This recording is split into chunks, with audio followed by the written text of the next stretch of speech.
Today's fun project is removing all of this. This electric motor up here is going to get replaced with this manual crank for the sunroof. All you need is the handle, the hardware for the handle, the gear set, those screws, and for tools, you're going to need a 10mm ratchet or wrench and a Phillips head. That's it. Now to get started, we're first going to undo this clip right up here and remove the ground wire that's up here in a second. This right here, just separate these two tabs and pull. Next up, you've got these two screws right there, both Phillips heads.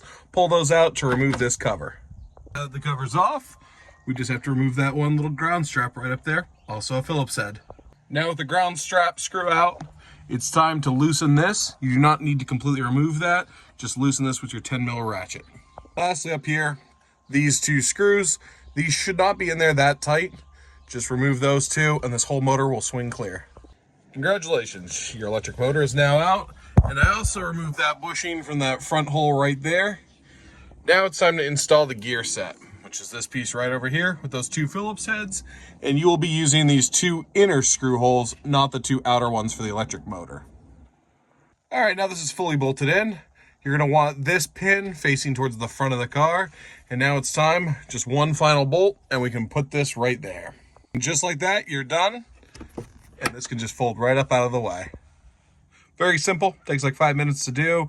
Very nice, gets rid of about, I don't know, 2.5 pounds of weight that's sitting over your head. And it's one less likely thing to fail. And even better, I get to run less electrical wires in the race car.